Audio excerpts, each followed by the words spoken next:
former chair of the board of the Midway Chamber of Commerce, and we're here for part 4 of our Economic Development Summit Series. Today, we're going to be very specific on things that have emerged as a result of the coronavirus or the COVID-19 pandemic. As you know, many of us are not essential workers. We've been working from home. We've been doing our work as the best we can as our clients and our customers have needed us. But there's been a different category of people that we call the people on the front line. It's really been clear that there's a certain category of workers who are always there for us, who are always there because they meet genuinely essential needs. And so we're going to talk a little bit today about what the experience has been in those organizations that are on the front lines, but also talk about what this means for what we've learned about frontline workers and what we do going forward. So without any further ado, I'm going to introduce you to our speakers / panelists who are going to help us tell the story and learn a little bit about what's been going on the front line. I'm going to begin with Summer Johnson, who is the Chief Strategic Development Officer at the Open Cities Health Center. Open Cities is a federally qualified health center that's been operating in one form or another in the Midway area for 50 years, Summer, is it? Since 67, so yeah. 3 years at this point. Yeah, and their job is to mission is to serve high-risk and vulnerable populations with their basic healthcare needs. They've been open in some form or another throughout the pandemic. They are currently part of the infrastructure of testing and tracking COVID-19. I look forward to what you have to say, Summer, before we go on. I also want to introduce Angelo Giovanis. We know Angelo's been very active in the Midway Chamber of Commerce since the opening of the Naughty Greek on Snelling Avenue. You're now operating 3 stores, is that correct? That is correct, yeah. And on the one on Snelling, the one on University Avenue, where's the 3rd one? We opened one on February in downtown Minneapolis in a Skyway location. Uh-huh. And since then, of course, it's been closed. Right. Yeah. Yeah. But Angelo's been in running businesses for quite a long time. He was for 6 years. He was a partner and general manager of health clubs with 6 clubs in Belgium and the UK and Austria. For 14 years, he was in the life science industry, including roles at J&J, Boston Scientific, American Medical Systems, Cardiovascular Solutions. And for the past 4 years, he's been the owner, operator, founder of the Naughty Greek. Let's begin by asking both of our panelists to talk a little bit about your experience on the front lines over the last 3 months. Let's start with you, Summer, because you and Open Cities have been treating people and been a part of the direct response to COVID-19. Yeah, we have. So, in the beginning, Open Cities was just coming out of a financial crisis where we didn't know that we would even make it to the end of 2019. And with assistance from the Fairview Foundation, who stepped in to really fill the budget deficit that we had, we were able to sustain our operations and immediately jump to address the COVID pandemic. What that looked like was really establishing what the needs of the community were going to be and how we could safely serve our population, especially considering that the patients that we serve, the majority of them are people of color, individuals from low-income communities, immigrant populations, or individuals with pretty severe chronic needs, and we knew that they would be disproportionately affected. So it was a balance of figuring out how do we mitigate the spread and really just address COVID, but understand that COVID is affecting people with chronic conditions and we need to simultaneously treat those. So it was a lot of just discussions and looking at operations to figure out what we still needed to provide and what could unfortunately be pushed on the back burner for a little bit. So we did limit our services to essential services and really upped our COVID testing and protocol. Being a federally qualified health center, we were fortunate to receive funds from the stimulus packages, which allowed us to very quickly pivot and adjust.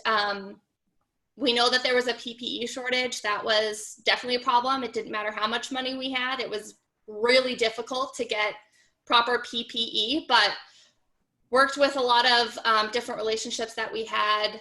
We were creative. We reached out to different paint suppliers to get painter coveralls and just various things like that to figure out how we could appropriately outfit our staff. And then just very quickly got our drive-up testing going. And, you know, every hour, it seems, things have been changing and we've been pivoting and adjusting. But,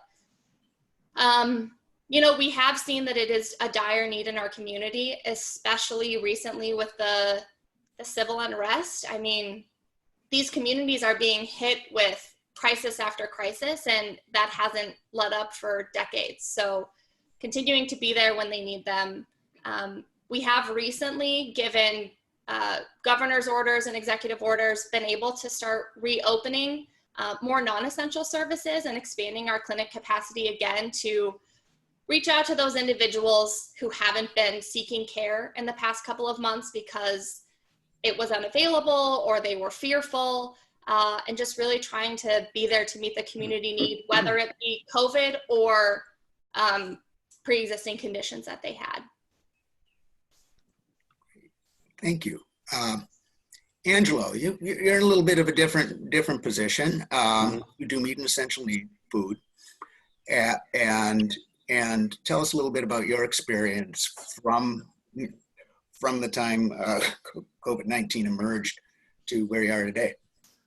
Yeah. First of all, thank you for the opportunity to share this. We were. It's a bizarre kind of situation that we were brought into. Now, March 18th is a date that we remember as we got that order to say, you're shutting down, right? You know, everything needs to shut down. And so leading up to that, of course, we would hear on the news, you'd see what's happening over at Europe. I have a tie to Europe because my family still lives there. And so we're in constant communication to literally daily on the phone with friends, family, and we could see what was happening, especially when we were hearing, if we can go back and remember a little bit about what was going on in Italy, and how dire that was, and how much of a shock it was to everybody that a country like that was getting impacted in such a way. And so we were kind of anticipating that these things eventually were going to hit us.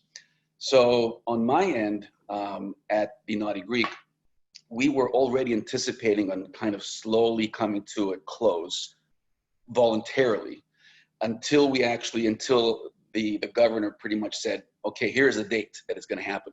So that kind of forced us to kind of say, okay, on the 18th, instead of doing it on the 16th or the 17th, we now have a date. So we shut down, we had a plan, right? It wasn't this arbitrary kind of a thing. And it became real. So then from the 18th, when we shut down the doors, it allowed us to kind of pause and literally kind of say, okay, what do we want to do here? I mean, what is our role? So it took us that week to sit back and say, okay, are we going to be able to offer delivery? Are we situated? Do we have the infrastructure to help? Can we do this pickup and curbside? Because that is a completely different model for us. And we are fortunate because we did have a lot of these things in place. It was part of our business model anyways, prior to this, to expand in that arena of delivery.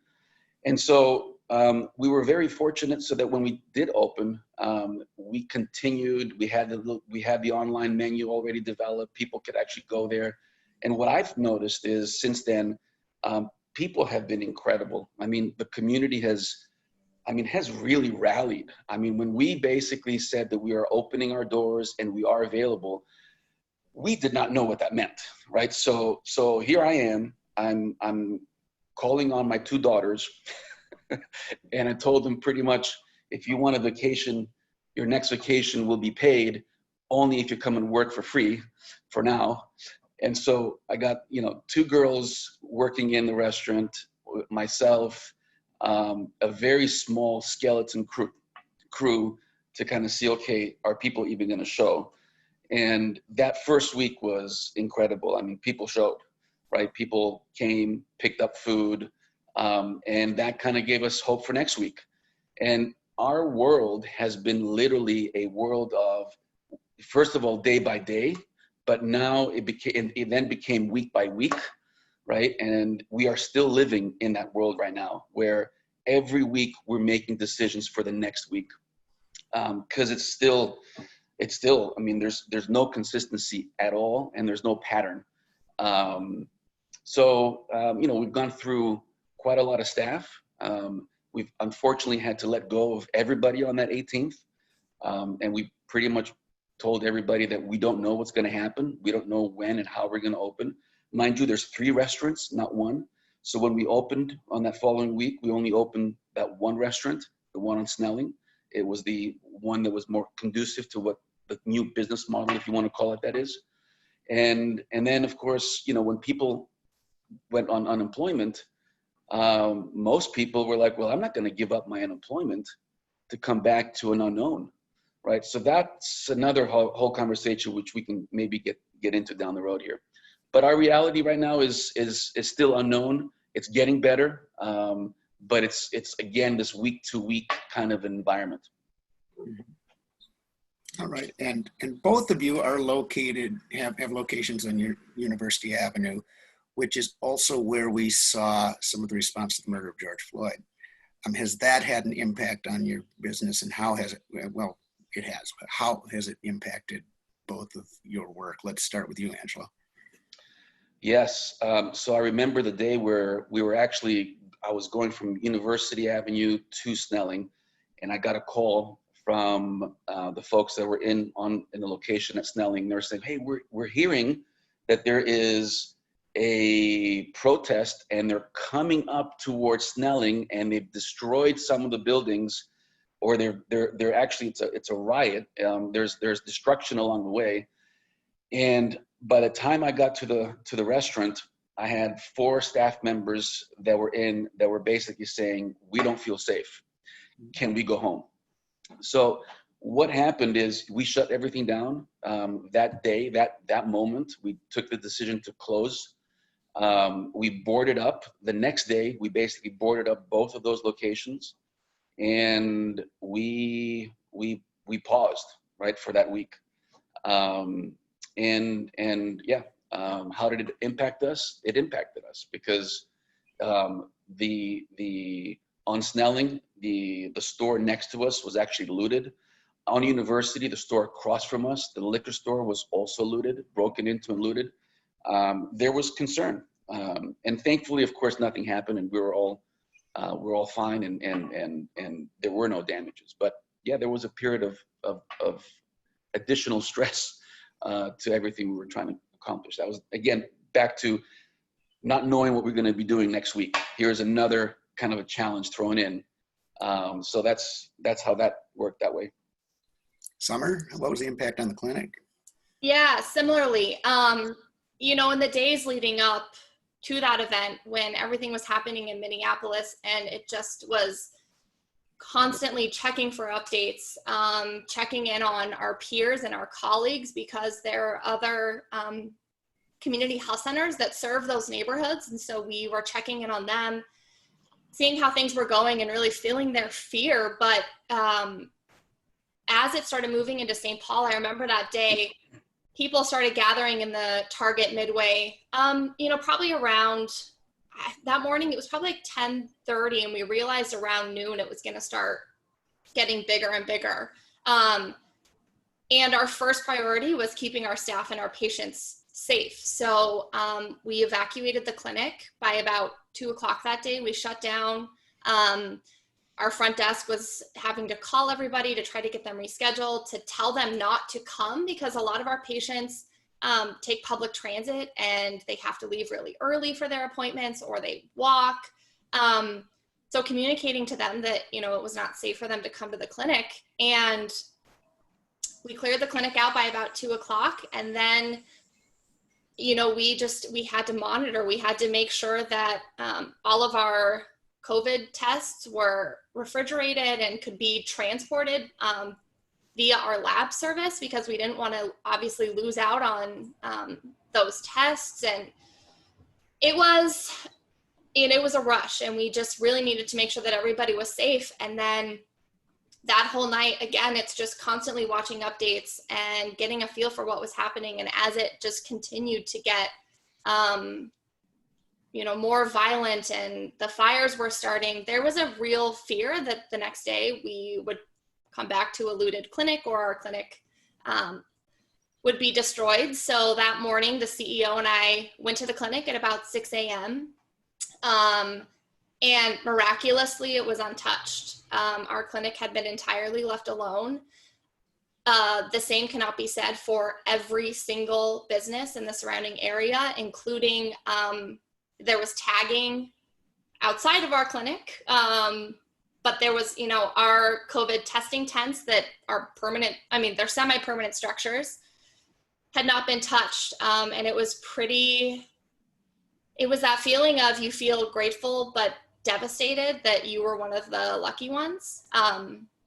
We drove around the entire Midway area just to get a feel, and it was heartbreaking. I mean, that community has historically gone through so much and already had difficulty accessing basic services, and to see what had happened was devastating. To think about our employees that lived in that area that historically have, you know, trauma from when I-94 came through and separated the Rondeau community, and then to see this happen, we were really feeling for our staff and checking in of how they were feeling and if they felt unsafe to even come into work the next day. So it was a lot.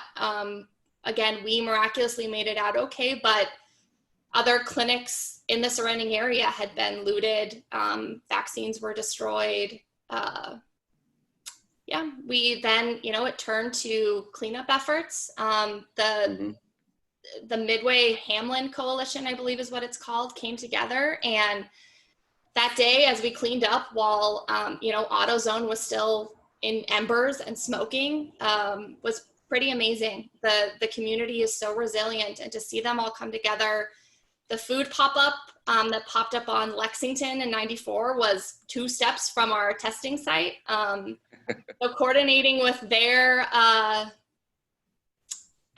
yes, the Hamlin Midway Coalition, thank you, Frank.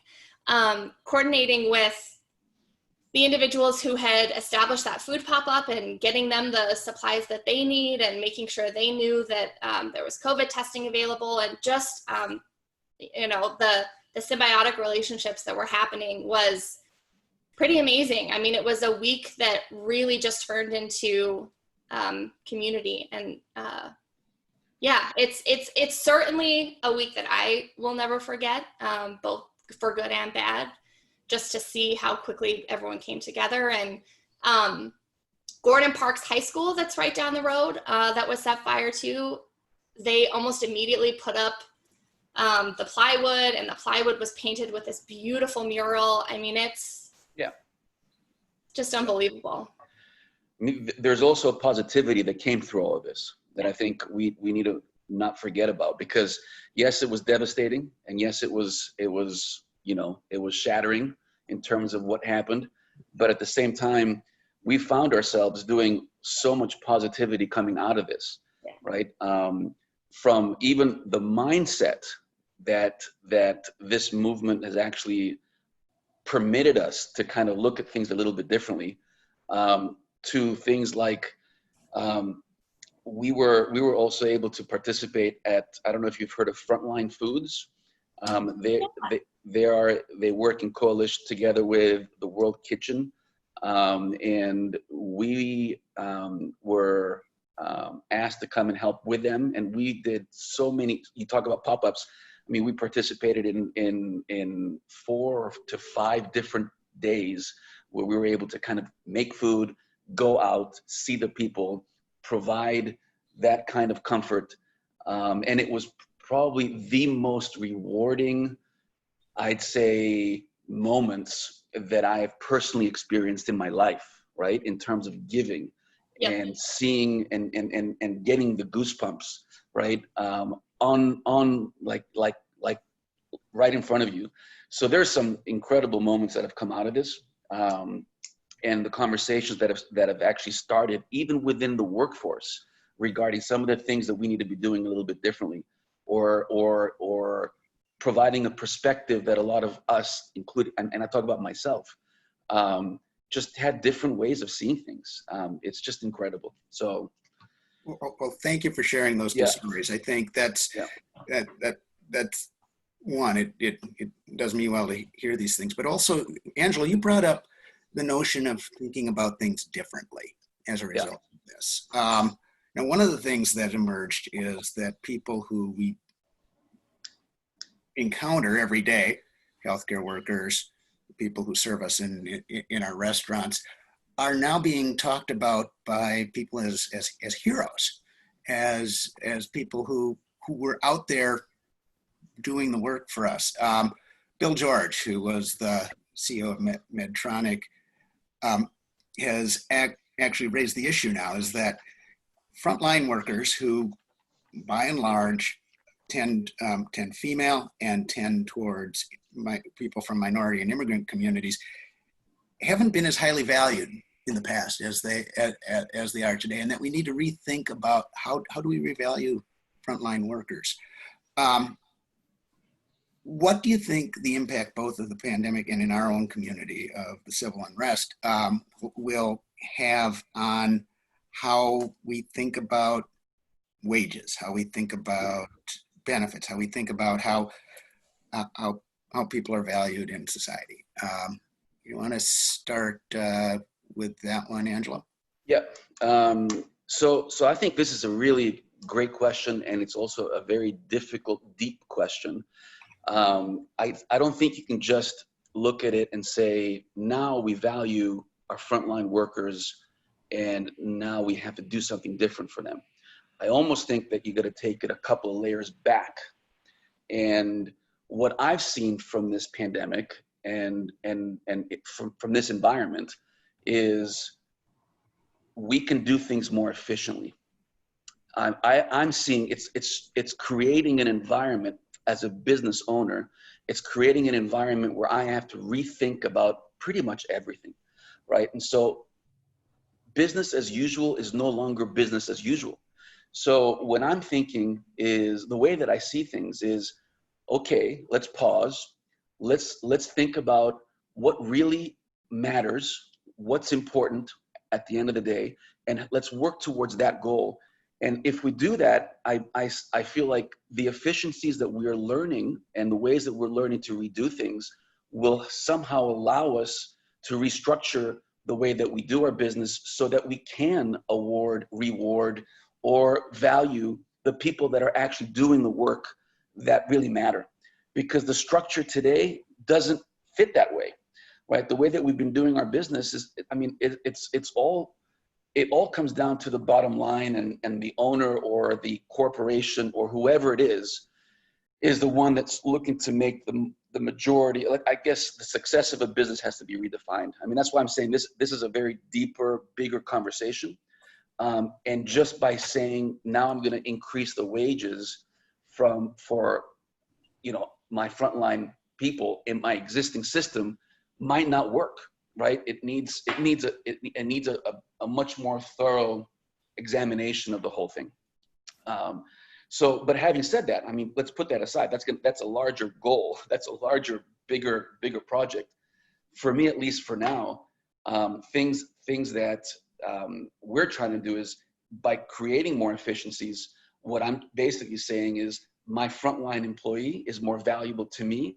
Therefore, I'm going to actually have to select that individual a lot better. right? I'm going to put a lot more energy and a lot more effort into hiring, training, educating, making them more value so that I can justify the additional whatever costs or the additional, so I can give them more money. I mean, I don't know how that, if that makes sense. So that's how I see it. And that's how I can, at least today, kind of transition it. And I hope that answers the question. It helps. Yeah. In Summer, you've got a very different model over at Model Cities in the sense that you have physicians, you have as well as you have receptionists. You have a very wide array of people there. What's the thinking over in healthcare? Yeah, it's been talked about before that the COVID-19 pandemic really highlighted already existing racial disparities. We saw an extreme disproportionate spread of who COVID was affecting. And that was largely due in part because of exposure. And, we see that individuals that are fortunate enough to work from home were largely white. And those that were on the front lines come from communities of color or are women. And because of what policies we currently have in place with paid sick leave, you were forcing people to make a choice between feeding their family or staying home because they are sick. And, this is nothing new that I'm telling you. This conversation has been happening for so long, but it really did, as Angelo said, make us look at what is it that we are prioritizing and why is this model not working? Specifically at Open Cities, because we pride ourselves on being a community clinic, and the majority of individuals who work at our clinic come from the Midway community, come from the Rondo community. They grew up there. We have a lot of providers of color, and they are the nurses that are there every day, and they are the receptionists. And we had a lot of conversations with our employees when it first started of, this is the situation. We're readily acknowledging that we are here because it's what we have to do. We have to be here for the community, but that does not mean that we don't understand that it is putting your own health at risk and those around you. And we had some receptionists who said, you know what, I live with an aging parent, or I'm a caretaker, etc., and I just do not feel comfortable coming in every day. And we tried to make reasonable accommodation where we could. For a lot of our front desk, that meant could we provide them with a laptop and some sort of phone system so that if they were just doing scheduling, they could do that from home.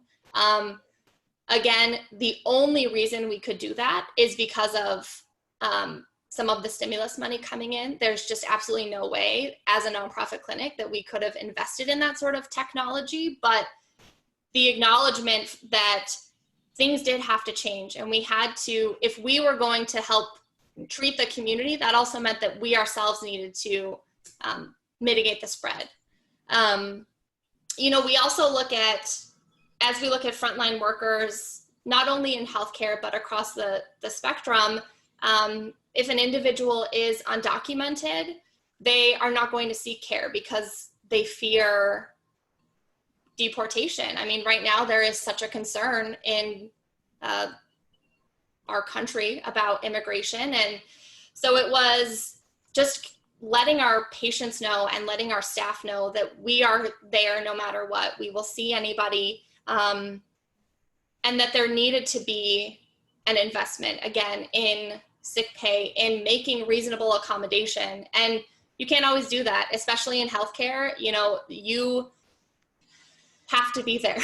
People get sick. It's a recession-proof industry. And especially in this time, we had to show up. But even an organization like Open Cities, where we look at the majority of people who were able to work from home on the admin team, are disproportionately white. I mean, I was fortunate enough to work from home. I didn't have to go into the clinic.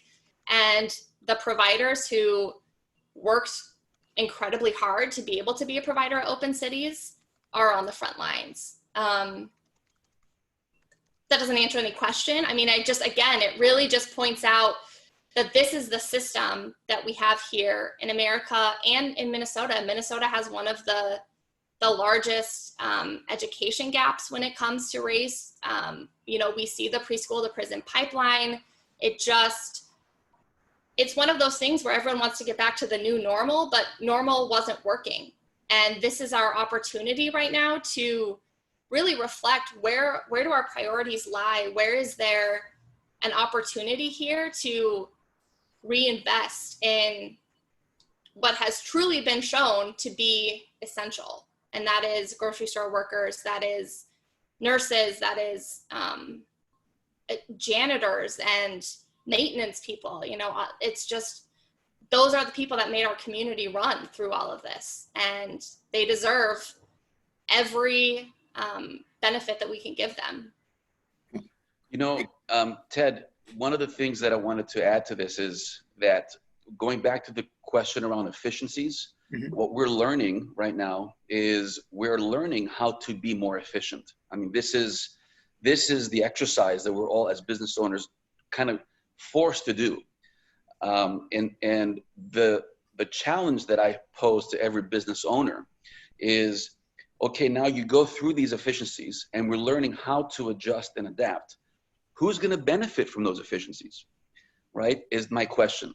Now, what I would actually, this is how you build a healthy and a successful business, is to make sure you understand that your assets, they're your number one, who are they, right? And you have pretty much, we all say it, we all kind of know it. It's the people that work for us, right? And the people that we work for.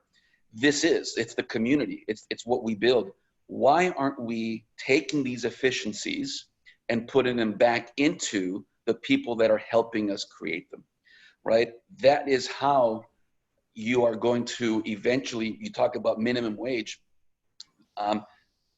There's no excuse as to why we can't be increasing the pay of every single employee if we're able to take these efficiencies and throw them back to the people that are there. You're just reinforcing that loop. And so that's just common sense. And I don't know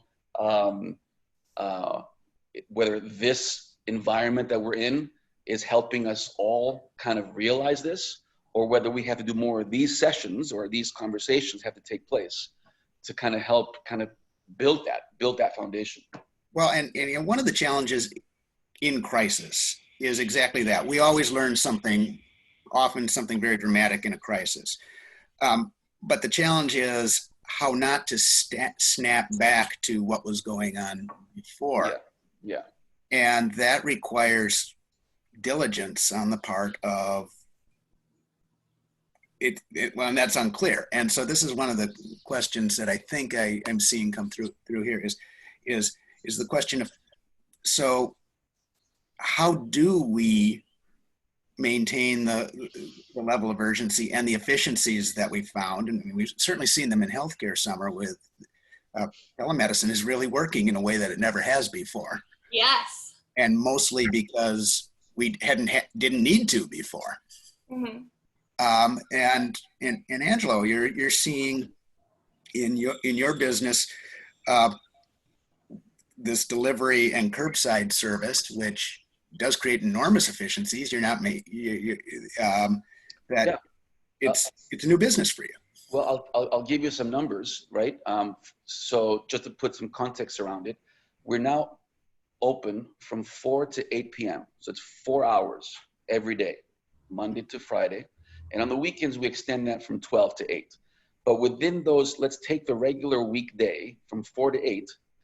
In those 4 hours, we're doing as much revenue, and this is not everywhere. This is at the Snelling location that we had, the first one. We're doing the same amount of revenues within those 4 hours that what we were doing in the entire, we were open from 11 to 9 when, let's call it before this, right? So in less than half of the time, we're able to maintain and create the revenues that we were doing before. Now, that is very sustainable. So in this case, if I'm able to bring in that revenues, why not increase for the team that's there at the time? Why not give them more of that, right? And that's basically the model that I'm basically looking at, is where we are now, there's efficiencies. I'm paying less to actually operate that restaurant. So let us share in that, right? Let's bring people in. And then what will happen is I'm just reinforcing my team, right? My team wants to be there. We create a better family, right? And that kind of, that's such a, you just reinforce a positive thing there. Now that doesn't always work, mind you, that's just one restaurant. And that isn't the answer to everything, because, you know, we're just fortunate that that Snelling location has a small footprint and it works that way.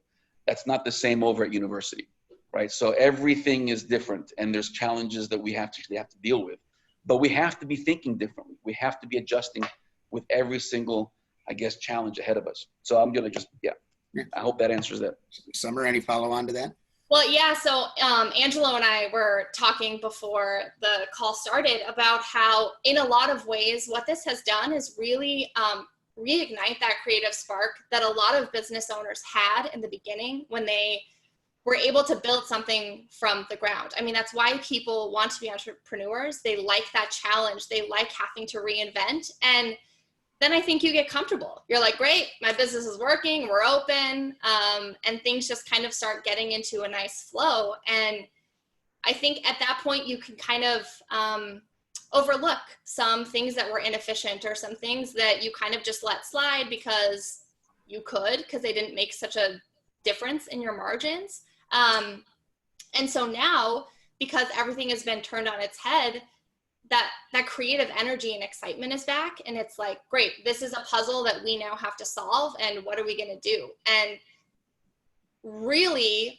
go over everything with a fine tooth comb, because you have to look at what is working, what is not working, what is the, you know, bare minimum we can get by with, what can we do with the capacity that we have. And I mean, it's, again, I don't think anyone would like ask to be in this situation again, but it has been really interesting to look at, you know, it doesn't have to be the same business model. And so, you know, Ted, as you said, telemedicine has existed, but we never jumped on it because it was like, well, the model of people coming in is working, and how do we address technology barriers and language barriers? But as soon as we had to, because we didn't have a choice, the impact that it has had and the amount of people who have benefited from it is just astonishing. And it hasn't been seamless. It's been really hard to, you know, get through those technological gaps with our patients, but it's just one of those things where it causes you to reassess where your priorities are and what was working, what wasn't working. And I hope that what this has done is made people realize you don't need a catastrophic event to do that this is something that you should be doing regularly. You should be looking at what the impact you have as an organization. And I just, you know, I hope that it is a wake-up call and that we don't get stagnant. I think just as a population, as human beings, we like to just coast sometimes. And I really hope that this makes us strive for those little spikes of creativity more often. Great, thank you. And by the way, I want to remind everyone on the call is if you have questions, if you can put them in the chat, we will get to as many of them as we can. And one of the questions that has come up here is, as we talk about the efficiencies, the things we've learned by necessity to operate in this, we have a problem in the Midway area in that there are really two Midways. There's the owner Midway and there's the rest of Midway. There seems to be a lack of sense of ownership in there. What can we learn from this, and particularly from those of you, the two of you who have been right there on the front line, about how can we address that? So what I'm seeing, and this environment is actually, it's interesting to see how we've had some executive orders come down, and through these executive orders, what has happened is they've kind of trumped some of the, let's call it, obstacles that were around for businesses like myself. And I'll give you, and to be specific, like, we have, now all of a sudden I can request a permit to put outdoor seatings on pavements, on streetways, or where parking lots.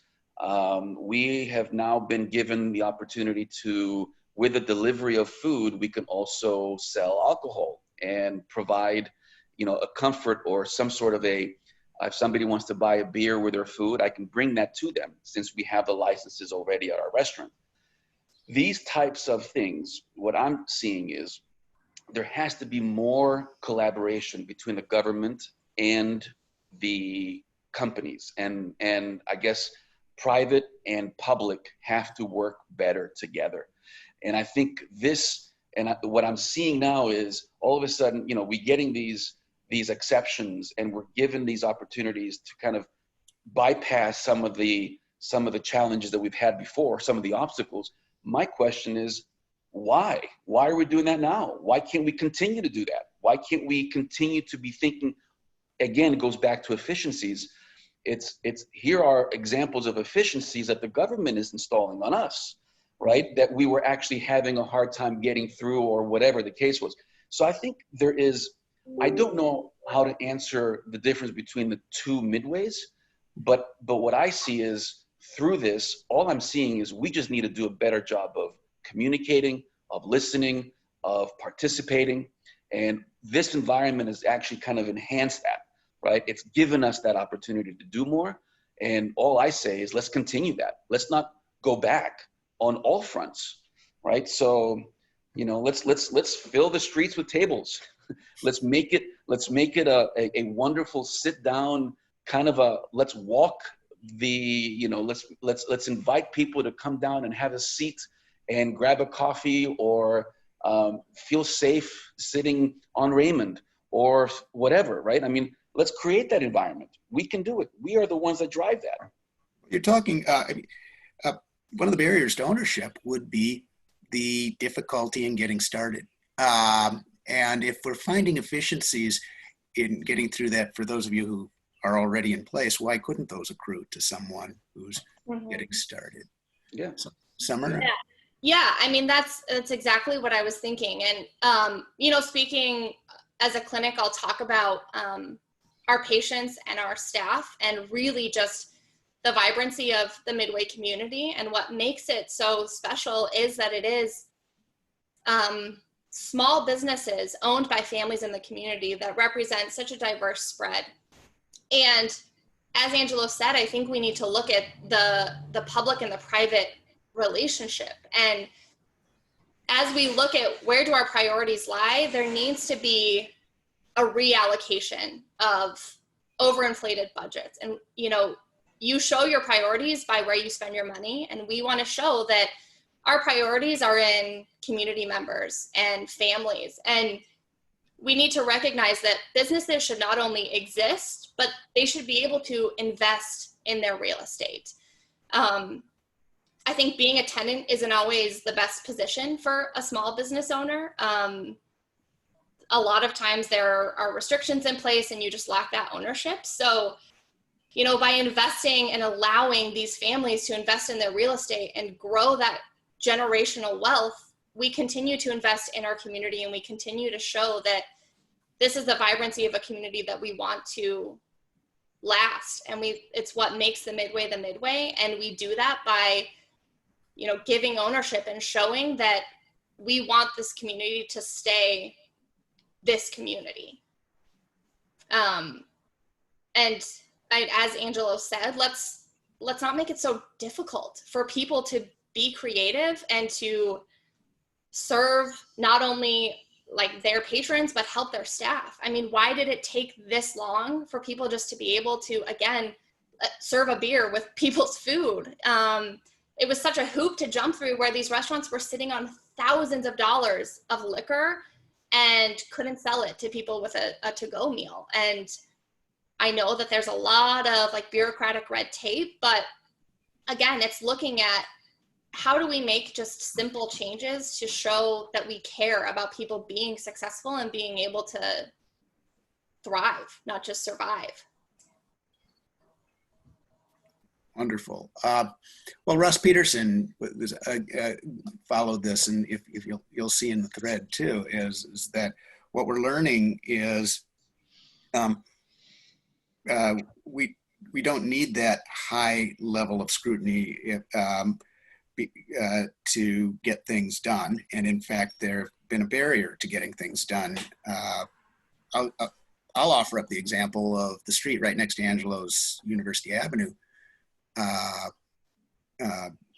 restaurant, in that that was designated as an entertainment district last year, and it was still difficult to put those in the street. I haven't been by since the brewery down the block reopened for a dual citizen, but it looks like you're basically merging where to create a street life on a corner where there wasn't one a month ago. Right. No, and that's the kind of thing. It doesn't take much, but then all of a sudden you just have to lift your head up a little, right? I mean, we kind of do this, and we're kind of doing this all the time, and then all of a sudden it's like, well, hold on, just lift up a little bit and look at the horizon. I mean, I can visualize that entire street where we connect the two, and that's just being, I mean, I'm just talking for myself now, but there's so many opportunities like that we can create within. There's so many restaurants, there's so many beautiful businesses that are on university. Why not assist in creating a eat town or an entertainment town? Or I know that university is busy and there's a lot of cars and a lot of traffic, but how can we assist in maybe changing that a little bit? It's not, there's more that we can be doing, and there's conversations about that way before I came to this conversation. And Chad, you're a big part of this, and you've been there for this. So all we're saying is, let's jump on this moment now, right?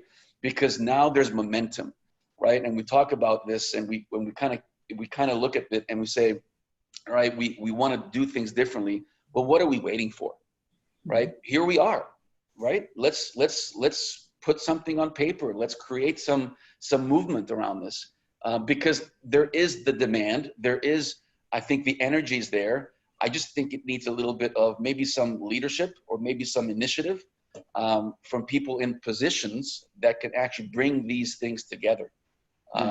You'll see all of us will come to these. I mean, we'll follow if we have a plan. So that's just my 2 cents. There's more to do, is what I'm saying. This conversation about where frontline workers have been and where they and where we think they're going has been surprisingly uplifting. I think the things that we're learning out of this are potentially need to be sustainable. We talk about the new normal and not returning to the old normal, but I do think the tendency would be to go back to the former normal from as two employers who have stayed open and been out there facing the public, while many of us were not out there. What do you think we should be doing as we reemerge to keep this conversation alive? I think one thing that I also noticed during these protests and the advocacy for Black Lives Matter is that a lot of people have a tendency to get really excited about something for a week, and then there's like activist fatigue, or there's something that happens, and we need a more sustainable model. Again, it can't take a catastrophic event for us to keep being on this roller coaster. It needs to be sustained. And in my opinion, we show, again, our priorities and our respect by where we invest our time and our money. And so supporting local businesses, having the least bit of grace and understanding what they're going through, and allowing for mistakes. If you're getting takeout or you're trying to get food and the wait is too long, or the food comes and it's not perfectly hot, understand that that's okay. Everyone is trying to do the best that they can and continue to support them. In healthcare, continue to support your local clinics and your local providers, or donate money if you can. If not, speak up about them and tell people that the services exist. Advocate to elected officials that this is what you care about. I mean, it's a continued ongoing conversation that needs sustainability. It can't just be spikes of caring and then resuming things as normal. So again, wear your mask when you're going to a restaurant. Understand that restaurant workers must wear masks, and that frankly, the coronavirus pandemic was born on the backs of restaurants. I mean, restaurants, gyms, the travel industry, everyone, they took the hit. So if you are in a means, whether it be just how you engage with people, if it's with your money, if it's with your voice, show that you care and that you recognize the work that has been being done through all of this, and advocate for impactful change. Yeah, I would absolutely echo everything you're saying. The one thing that I look at when I say what it is that we need to do, it starts with me, right? It starts with me. Starts with each individual.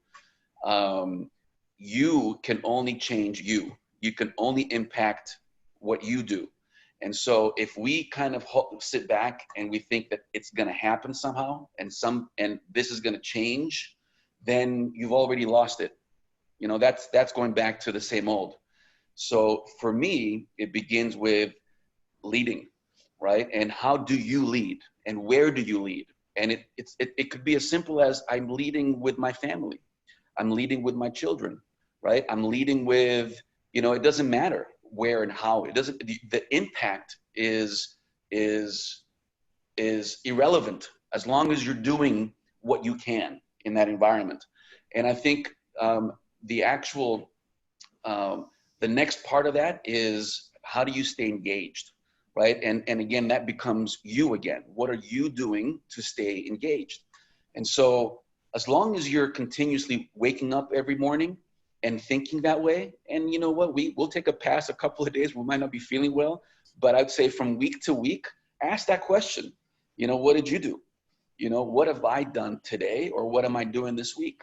And if you forget to ask that question, then you're going backwards again, right? And I think right now we don't have the luxury to do that. I mean, our planet is suffering, right? I mean, in my mind, that's what the pandemic is telling you, right? We need change. We need to do something different.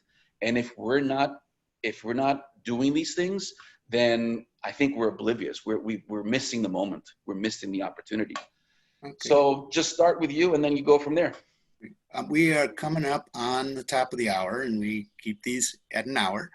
I want to thank both of you for sharing with us. It's been really, again, I think I'm coming out of this conversation very hopeful that we can sustain some what we've learned and what's the efficiencies that you've talked about to benefit a wider array of people. I'm going to turn back to Chad here to talk a little bit about what's next and what the folks on this meeting ought to know. Go ahead, Chad. All right. Well, thank you, Ted. Thanks, Angelo. Thanks, Summer.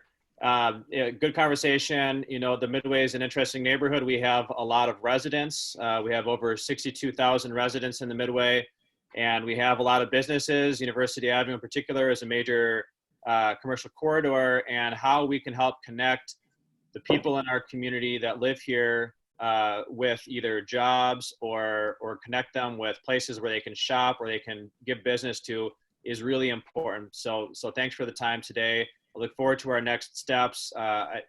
Russ mentioned the Raymond Village idea, and I love just that connection that we can create a little bit more with the community and use that public space more. So a couple things we have for next week. We have a meeting with Betty McCullum on Monday at 11:30, and our part 5 of our Economic Development Summit series is this time next Thursday, redesigning life and what it looks like. What does the office look like? What do other public places look like going forward? What does the pandemic do to change that? We're thinking about sporting events, concerts, other events that you would go to, your typical office. How does that look differently going forward? So it should be a really interesting conversation. Thank you all for joining us. Again, this is recorded, so you can watch it later or send it to somebody else. Thank you and have a good day. Thank you, guys. Thank you, everybody. Yep. Bye-bye. Bye.